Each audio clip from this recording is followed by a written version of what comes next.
Good morning बच्चों, आप सभी का हमारे चैनल यूएस वर्चुअल कैंपस पर स्वागत है।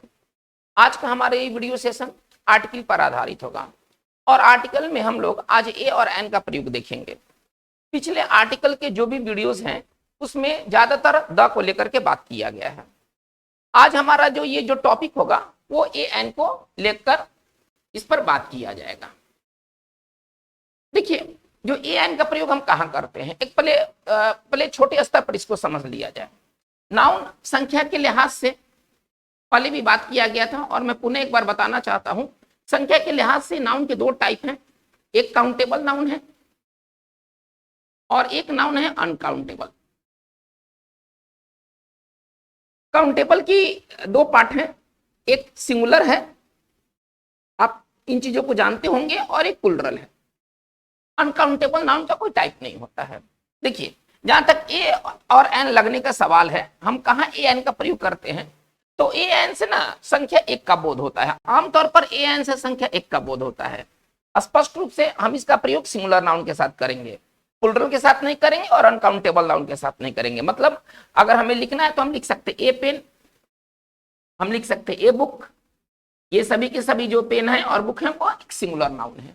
लेकिन हम ए पेन्स नहीं लिख सकते हैं क्योंकि यहाँ पेन्स प्लुरल नाउन है, और हम यहाँ पर ए बुक्स नहीं लिख सकते हैं क्योंकि बुक्स जो है ना वो प्लुरल नाउन है। तो जो ए एन का जो यूज होता है वो सिंगुलर नाउन के पहले होता है। चलिए, हम अनकाउंटेबल नाउन के साथ भी हम ए एन का प्रयोग नहीं कर सकते हैं। हम इस चीज को नहीं लिख सकते हैं ए वाटर, हम इस तरह से नहीं लिख सकते। हम नहीं लिख सकते ए न्यूज, ये इस तरह के हम कोई बात नहीं लिख सकते हैं। तो फंडामेंटल बात क्या है कि ए एन का जो प्रयोग होता है वो किसी सिंगुलर नाउन के साथ होता है। देखिए, कोई भी सिंगुलर नाउन यदि है तो उसके साथ कोई ना कोई डिटरमिनर लगना चाहिए, वो चाहे ए एन लग जाए और यदि वो कोई खास हो तो उसके साथ द लग जाए। जैसे कि हम ऐसे नहीं लिख सकते हैं horse is an animal. Horse is an animal हम ऐसे नहीं लिख सकते हैं, है ना। इस हॉर्स के पहले कोई ना कोई आर्टिकल लगना चाहिए, या अगर हम किसी हॉर्स के बारे में बात करते हैं तो हमें यहाँ ए हॉर्स दिखलाना पड़ेगा। हम ऐसे लिखेंगे a horse is an animal, यहाँ एच जो होगा स्मॉल हो जाएगा ए लगने की वजह से, ठीक है। और या तो यदि हम किसी खास हॉर्स के बारे में बात करेंगे तो किसी खास हॉर्स को दिखलाने के लिए हमें द हॉर्स का प्रयोग करना होगा। मतलब कहने का तात्पर्य क्या है कि कोई सिंगुलर नाउन यदि है तो उसके साथ कोई ना कोई आर्टिकल का प्रयोग होना चाहिए। कोई सिंगुलर नाउन अकेले नहीं आता है, प्लुरल नाउन अकेले आ सकते हैं। थोड़ा ध्यान दिया जाए, यदि कोई प्लुरल नाउन है तो कोई खास सेंटेंस में अकेले आ सकते हैं। कोई अनकाउंटेबल नाउन है, किसी खास सेंटेंस में अकेले यूज किए जा सकते हैं। लेकिन जो सिंगुलर नाउन होता है वो जब भी कभी आता है तो उसके साथ ए एन अथवा द का प्रयोग जरूर होता है। कोई सिंगुलर नाउन बगैर आर्टिकल के प्रयोग, बिना आर्टिकल के नहीं आते हैं। चलिए, लेकिन अब हमें स्पेशल रूल की ओर जाना है, हमें इन चीजों पर ज्यादा ध्यान नहीं देना है। देखिए, आज के जो हमारे एग्जाम्स होते हैं वो ठीक है, फंडामेंटल चीजों की जानकारी होनी चाहिए, लेकिन आज के जो एग्जाम्स है वो थोड़े से अलग तरीके से उनसे सवाल पूछे जा रहे हैं।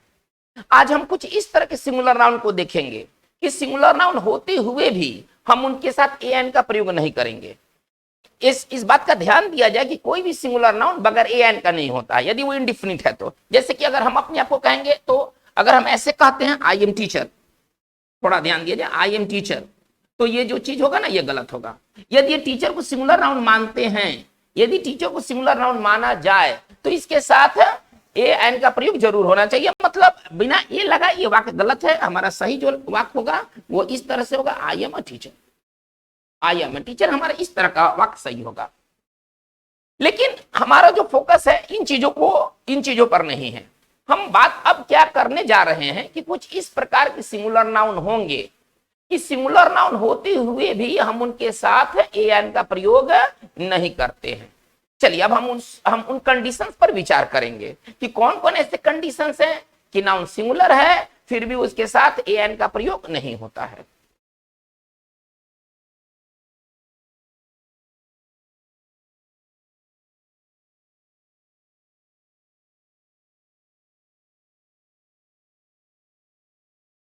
देखिए, अगर मुझे कहना है कि मैं शिक्षक हूं तो अभी मैंने कहा आई एम ए टीचर। अगर मुझे कहना है मैं हिंदू हूं तो मैं ऐसे लिखूंगा आई एम अ हिंदू। ठीक है, हम लोग नॉर्मली इस तरह से लिखेंगे, टीचर के साथ ए लगाएंगे और हिंदू के साथ ए लगाएंगे, चूंकि ये दोनों सिंगुलर नाउन है। लेकिन अब हम जो नियम पर बात करने जा रहे हैं वो क्या कहता है, यदि कोई व्यक्ति अपना धर्म बदल दे, अपना रिलीजन बदल दे, अथवा अपना व्यवसाय बदल दे, थोड़ा ध्यान दिया जाए इस बात को, यदि कोई व्यक्ति अपना धर्म बदल दे, अपना व्यवसाय बदल दे, तो उसके साथ हम टर्न का प्रयोग करते हैं, उसको बताने के लिए ना हम टर्न का प्रयोग करते हैं। यदि कोई व्यक्ति अपना धर्म बदलता है, अपना व्यवसाय बदलता है, तो इस बात को कहने के लिए हम टर्न का प्रयोग करते हैं। और टर्न के बाद हम ए एन का प्रयोग नहीं करते हैं, टर्न के साथ ए एन का यूज नहीं होता है। जैसे कि इसको एग्जाम्पल से बेहतर समझा जा सकता है, अगर मैं कहूं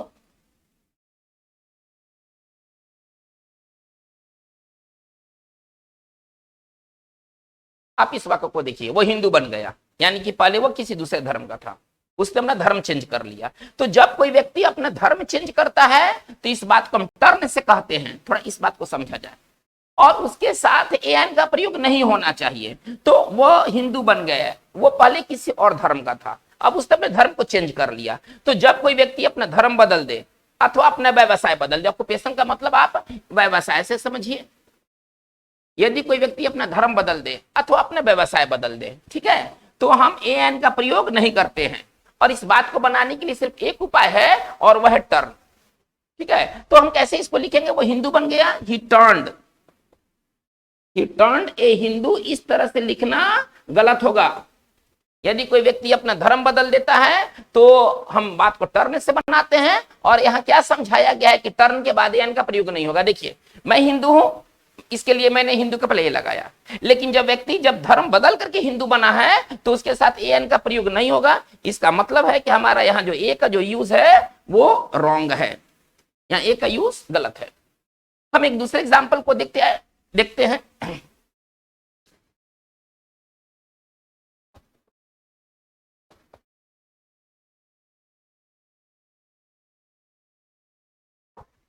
चलिए, एक पेंटर शिक्षक बन गया, पहले वो पेंटिंग का काम करता था, लेकिन कहीं पर उसको शिक्षक का नौकरी मिल गया, वो शिक्षक बन गया। अब देखिए, इसने अपना व्यवसाय चेंज किया है, पहले ये पेंटिंग का काम करता था, अब ये पढ़ाने का काम करेगा। तो इस तरह की बातें बनाने के लिए हमारे पास जो वर्ड है वो टर्न है, और टर्न के बाद ए एन का प्रयोग नहीं होगा। तो अगर हमें कहना है कि एक पेंटर शिक्षक बन गया, हम इसको किस प्रकार लिखेंगे, ए पेंटर टर्न्ड ए टीचर। अगर हम यहाँ ए टीचर का यूज करते हैं, देखिए मैं एक शिक्षक हूं, यहां पर हमने ए टीचर का यूज किया, लेकिन यदि व्यक्ति अगर अपना व्यवसाय बदल करके शिक्षक बनता है, तब यहां पर टर्न के साथ ए एन का प्रयोग नहीं होना चाहिए, ठीक है ना। हमारे यहाँ जो ए एन का यूज होगा वो रॉन्ग होगा। तो देखिए, ये एक कंडीशन है कि नाउन सिंगुलर होते हुए भी हमने ए एन का प्रयोग नहीं किया। यहाँ पर हिंदू एक सिंगुलर नाउन है, ए का प्रयोग नहीं हुआ, यहाँ पर टीचर एक सिंगुलर नाउन है, ए का प्रयोग नहीं हुआ। तो ये कुछ खास नियम है, और ये परीक्षा के दृष्टिकोण से बेहद इंपॉर्टेंट है। आजकल के समय में जो परीक्षाओं में जो सवाल पूछे जा रहे हैं वो बहुत ही सिंप्लीफाइड सवाल नहीं है, सवाल में ना थोड़ा सा ट्विस्ट लाया जा रहा है, और ट्विस्ट आपके सामने है। हम लोग नॉर्मली क्या करेंगे, अगर यहाँ पर आर्टिकल भरने की बात कही जाएगी, हम ये नहीं सोचेंगे कि टर्न के साथ ए एन का प्रयोग नहीं होता है, हम धड़ल्ले से ए एन का प्रयोग कर देंगे। लेकिन इन सारे नियमों को जानना होगा वैसे प्रश्नों को हल करने के लिए।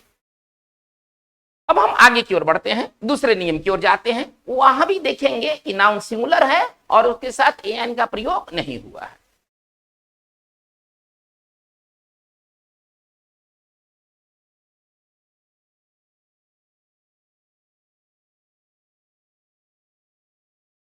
देखिए, एक स्ट्रक्चर है, स्ट्रक्चर क्या कहता है,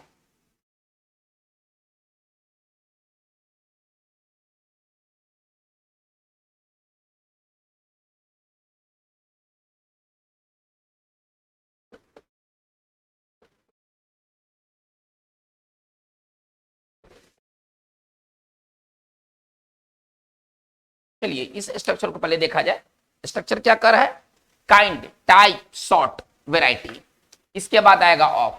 देखिए, यदि इसके बाद नाउन सिंगुलर आता है, मतलब इसके बाद नाउन प्लुरल भी हो सकता है, थोड़ा ध्यान दिया जाए, इस ऑफ के बाद नाउन जो होता है वो प्लुरल भी हो सकता है। पहले बताया गया है कि प्लुरल नाउन के साथ तो यहां लगता ही नहीं है, तो इसको कैंसिल कर दीजिए, इस पर विचार नहीं करना है। इसके बाद नाउन अनकाउंटेबल भी हो सकता है, इस ठीक है ना, ये 4 वर्ड के बाद नाउन अनकाउंटेबल भी हो सकता है। तो जब नाउन यदि अनकाउंटेबल यदि वो हो जाता है तो उसके साथ तो एन लगेगा नहीं, ये पहले आपको समझा दिया गया है। हम सिंगुलर नाउन की स्थिति को लेके चलते हैं। अभी मैंने थोड़ी देर पहले बात किया था कि यदि कोई सिंगुलर नाउन यदि है तो उसके साथ ए एन लगता है, ठीक है, लेकिन यदि ये सिंगुलर नाउन यदि ये 4 वर्ड के बाद आते हैं तो इनके साथ ए एन का प्रयोग नहीं होना चाहिए। देखिए ये जो चीजें कैंसिल होना चाहिए, यहां पर ए एन का प्रयोग नहीं होगा। देखिए अगर इसका हिंदी के बारे में बात किया जाए, काइंड, टाइप, सॉर्ट और वैरायटी, सभी का एक ही हिंदी है, इन सभी का हिंदी है। अगर हिंदी का है तो सबका हिंदी है प्रकार या किस्म, सबका एक ही हिंदी है प्रकार या किस्म, ठीक है ना। हम वाक्य को किसी से बना सकते हैं, काइंड से आप बनाइए, टाइप से बनाइए, शॉर्ट से बनाइए, सबके साथ एक ही नियम है। तो रूल क्या कहता है कि यदि 4 वर्ड के बाद यदि कोई नाउन सिंगुलर आता है तो इसके साथ ए एन का यूज नहीं होना चाहिए। जैसे कि आप इस प्रश्न को देखिए,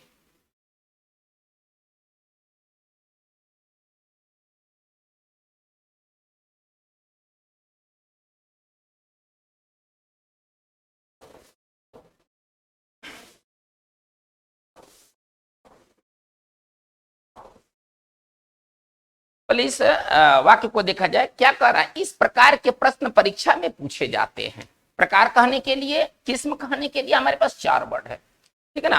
अब हम इसे बना सकते हैं किस तरीके से, तो पहले इस प्रकार के प्रश्न को पहले लिखते हैं, ठीक है। चलिए कैसे लिखेंगे, दिस, आप यहां पर कोई भी वर्ड रखिए, उससे कोई दिक्कत नहीं है। दिस सॉर्ट ऑफ, देखिए question is asked in the exam.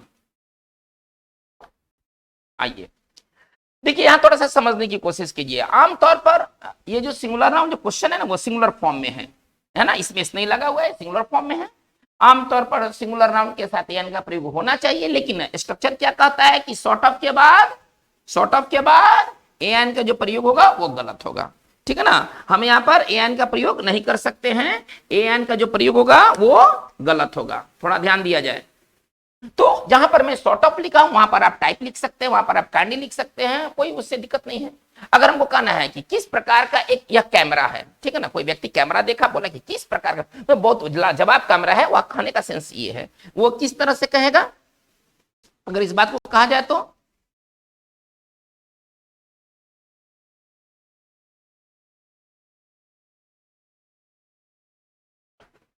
चलिए what sort of camera it is, ओ किस प्रकार का कैमरा है, मतलब लाजवाब कैमरा है, वो ये कहना चाहता है कि लाजवाब कैमरा है। देखिए सॉर्ट ऑफ के बाद, देखिए थोड़ा सा ध्यान दीजिए, सॉर्ट ऑफ के बाद क्या होना चाहिए, ए एन का प्रयोग नहीं होना चाहिए। यहाँ कैमरा का रूप कौन सा रूप है, यहाँ कैमरा जो है ना वो सिंगुलर नाउन के रूप में यूज हुआ, देखिए कैमराज नहीं है, कैमरा है।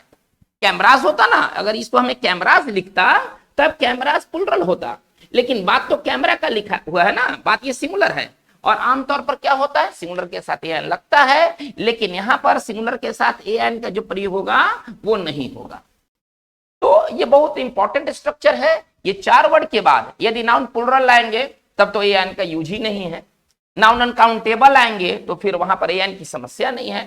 तो यदि नाउन सिंगुलर हो जाए तो हम क्या करेंगे, तो नाउन जब सिंगुलर हो जाए तो इनके साथ ए एन का प्रयोग नहीं होना चाहिए, बस यही आपको दिमाग में रखना है। आपको प्लुरल नहीं सोचना है, आपको ये नहीं सोचना है कि सर नाउन प्लुरल हो जाए क्या करेंगे, अरे नाउन प्लुरल हो जाएगा तो ये तो लगेगा ही नहीं, तो सोचना ही नहीं है, खत्म कीजिए उसको।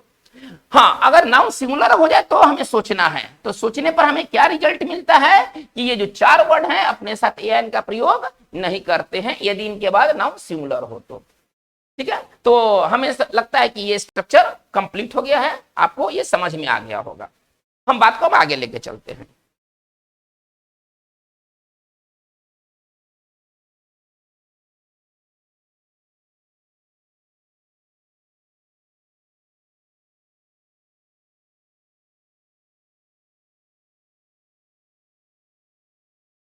देखिए अभी हम लोगों ने 2 रूल में क्या देखा, 2 रूल में हम लोगों ने देखा कि हम ए एन का प्रयोग कब नहीं करेंगे नाउन सिंगुलर होने के बावजूद। अब हम थोड़ा सा ए एन का प्रयोग देख लेते हैं कि हम ए एन का प्रयोग कब कब करेंगे, थोड़ा सा उससे संबंधित कुछ विशेष रूल को देख लेते हैं, ठीक है ना। अब हम लोग जो बात करने जा रहे हैं ये कुछ विशेष रूल होंगे जहां पर हम ए एन का प्रयोग करेंगे। देखिए नेक्स्ट रूल हमारा क्या कहता है, आमतौर पर देखिए होता क्या है, अब मैं आपको थोड़ा सा समझाना चाहता हूं। कोई एडजेक्टिव है, एडजेक्टिव के बाद कोई नाउन आता है, ठीक है ना, कोई एडजेक्टिव के बाद कोई नाउन आता है, और अगर हमें एन का प्रयोग करना है तो हम कहां करते हैं? आमतौर पर हम इस एडजेक्टिव के पहले करते हैं, आमतौर पर हम इस एडजेक्टिव के पहले करते हैं। हालांकि जो एन होता है ना, ये नाउन के लिए होता है, एडजेक्टिव के लिए नहीं होता है, होता है नाउन के लिए, लेकिन ये नाउन के बगल में नहीं रहता है। देखिए थोड़ा ध्यान दिया जाए, ये नाउन के बगल में नहीं रहता है। इंग्लिश का एक बहुत ही बेसिक प्रिंसिपल क्या कहता है कि जो वर्ड जिसके लिए है, जिसके लिए होता है, उसके बगल में होना चाहिए, उसके सबसे नजदीक होना चाहिए। एन का प्रयोग नाउन के लिए हुआ है लेकिन नाउन के बगल में नहीं है। जबकि इंग्लिश का रूल क्या कहता है कि जो वर्ड जिसके लिए होता है उसके नजदीक में होना चाहिए उसे। लेकिन ऐसा एडजेक्टिव प्लस नाउन के साथ नहीं है। हम अगर हमें कहना है एक बड़ा कमरा, हमें कहना है एक बड़ा कमरा, थोड़ा सा इस पर ध्यान दिया जाए। हालांकि एक किसके लिए? बड़ा के लिए कि कमरा के लिए? तो एक जो है वो कमरा के लिए, बड़ा के लिए नहीं है, ठीक है। अब एक बड़ा कमरा यदि हमें कहना है तो हम इसको कैसे लिखेंगे? ए बिग रूम, हम ऐसे लिखेंगे, एक बड़ा कमरा। ये हमारा सही है, लेकिन हमारा ऐसा गलत है, बिग रूम ऐसा नहीं होता है। हालांकि जो ए है ना वो रूम के लिए, लेकिन रूम के बगल में नहीं होना चाहिए। लेकिन एक स्ट्रक्चर है, स्ट्रक्चर बहुत महत्व की चीज होते हैं। ये बातें आपको धीरे धीरे समझ में आएगा। स्ट्रक्चर जो होंगे वो एक लंबा चौड़ा, आपको लाइन पढ़ने से ना, लंबा चौड़ा सेंटेंस पढ़ने से आपको बचा देंगे। चलिए एक स्ट्रक्चर क्या कहता है, पहले स्ट्रक्चर को देखा जाए।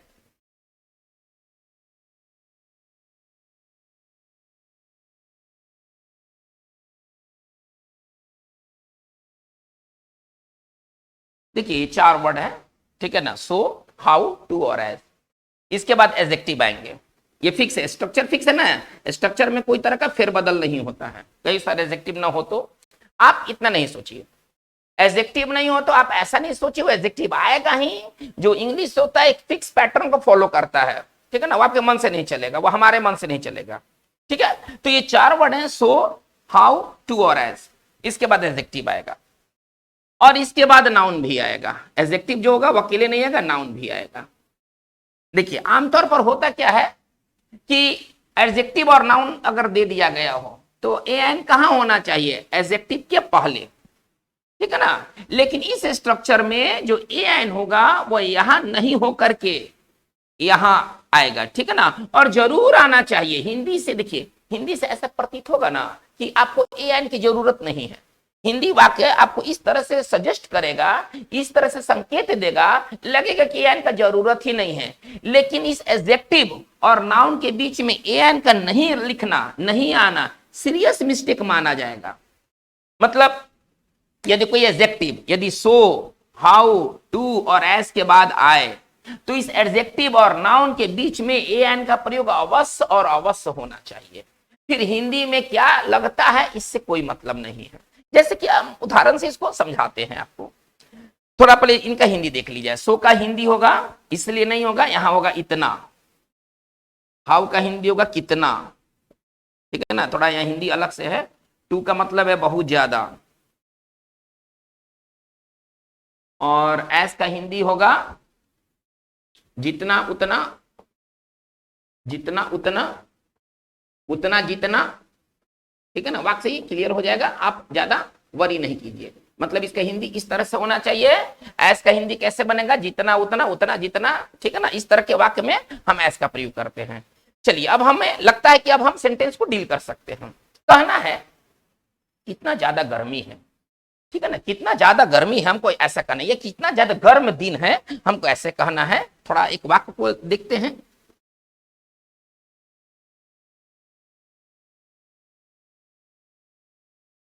मतलब बहुत ज्यादा गर्म दिन है और कोई व्यक्ति कह रहा है कि कितना कितना गर्म दिन है, ठीक है ना। चलिए इसको थोड़ा सा हम लोग लेके चलते हैं। देखिए इस वाक्य में ना कहीं भी ना एक का सेंस नहीं है, कहीं भी एक का सेंस नहीं है। कितना, अच्छा क्या ठीक रहेगा? कितना गर्म दिन है ये ठीक रहेगा कि कितना गर्म एक दिन है ये ठीक रहेगा? जाहिर सी बात है कि जो एक वाला जो वाक्य है ना वो अटपटा लग रहा है, यही ठीक लग रहा है। नहीं, कितना गर्म दिन है यही ठीक लग रहा है। चलिए हम इसको बनाते हैं। कितना गर्म दिन है ये कैसे बनेगा? तो चलिए इसको कैसे लिखेंगे? हाउ, कितना के लिए क्या वर्ड है? देखिए तो सो इतना और हाउ कितना। चलिए तो हाउ हॉट, थोड़ा ध्यान दिया जाए। और डे इट इज, देखिए स्पोकन में इसी तरह से बोला जाता है, how hot day it is, how cold it is, कितना ठंड दिन है, कितना गर्म दिन है, ठीक है ना। लेकिन जो ग्रामेटिकल अगर तरीका से देखा जाए तो ये लाइन जो है ना वो 100% गलत है।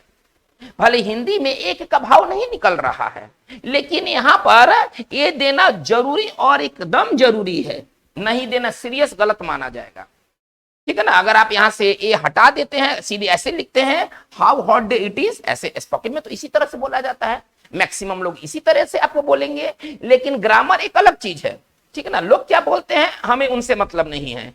ये स्ट्रक्चर को हम लोग देखेंगे, हाउ के बाद एडजेक्टिव है, देखिए हाउ के बाद ये हॉट क्या है, एडजेक्टिव है, डे क्या है, नाउन है। तो यदि हाउ के बाद एडजेक्टिव हो, उसके बाद नाउन हो, तो उसके बीच में ए एन का होना एकदम जरूरी है। हम एक और एग्जांपल लेते हैं,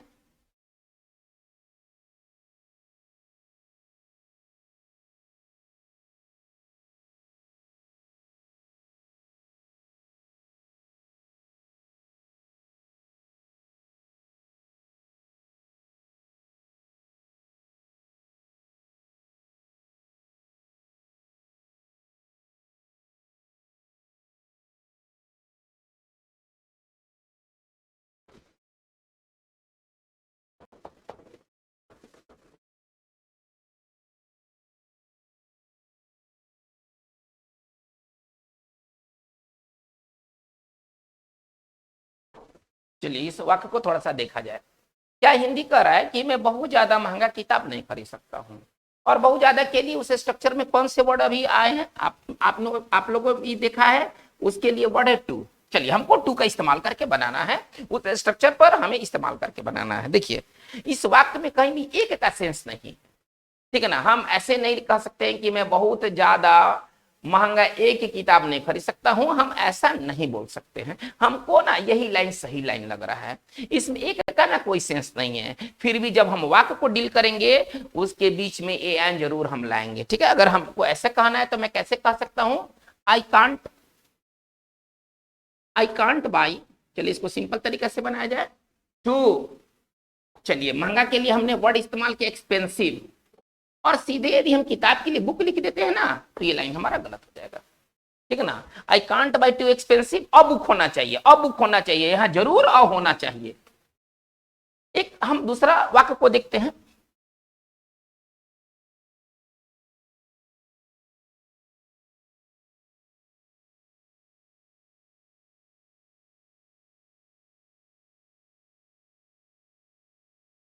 चलिए आप इस वाक्य को देखिए, क्या कहा गया है, आई हैव, देखिए इसमें एज का मैंने यूज किया है, ठीक है ना, इसमें मैंने एज का इस्तेमाल किया है। I have as lovely a voice as yours, ठीक है ना। इसका हिंदी क्या निकलना चाहिए, मेरे पास उतना ही सुंदर आवाज है जितना कि तुम्हारा। तो उतना जितना के जो वाक्य होते हैं ना ऐसे बनते हैं, और एज दोनों तरफ है ना, वाक्य के दोनों तरफ होना चाहिए। मतलब वाक्य एक तरफ से ऐसे नहीं बनता है, वाक्य इस पैटर्न पर बनता है, एज, ठीक है ना। जैसे कि हम लोग पढ़ते हैं Ram is as tall as Mohan, है ना, राम उतना ही लंबा है जितना कि मोहन। तो ये स्ट्रक्चर अब तक हमें क्लियर हो जाना चाहिए। स्ट्रक्चर क्या कहता है कि चार एडजेक्टिव दिए गए हों, सो, टू, एज और हाउ, ठीक है ना। और इसके बाद कोई एडजेक्टिव आते हो तो एडजेक्टिव के बाद नाउन श्योर आएगा, लेकिन उसके बीच में ए एन जरूर होना चाहिए। देखिए पिछले स्ट्रक्चर में क्या था, काइंड टाइप के बाद ए एन का प्रयोग नहीं था, लेकिन इस स्ट्रक्चर में ना विपरीत बात है, यहां पर एक का भाव नहीं है, लेकिन फिर भी हमने ए एन का प्रयोग किया है। तो बच्चों मैं होप करता हूं कि ये सारा नियम आपको समझ में आ गया होगा। आज की बात इतना ही रहेगा, एक वीडियो और आपको अवेलेबल होंगे, ठीक है ना, उसमें ए एन की कुछ और बातें होंगी। आपको ये वीडियो कैसा लगा, आप अपने राय को जरूर कमेंट बॉक्स में दें। आप इस चैनल को सब्सक्राइब करें, इसे ज्यादा से ज्यादा लोगों तक पहुंचाएं। Thank you very much.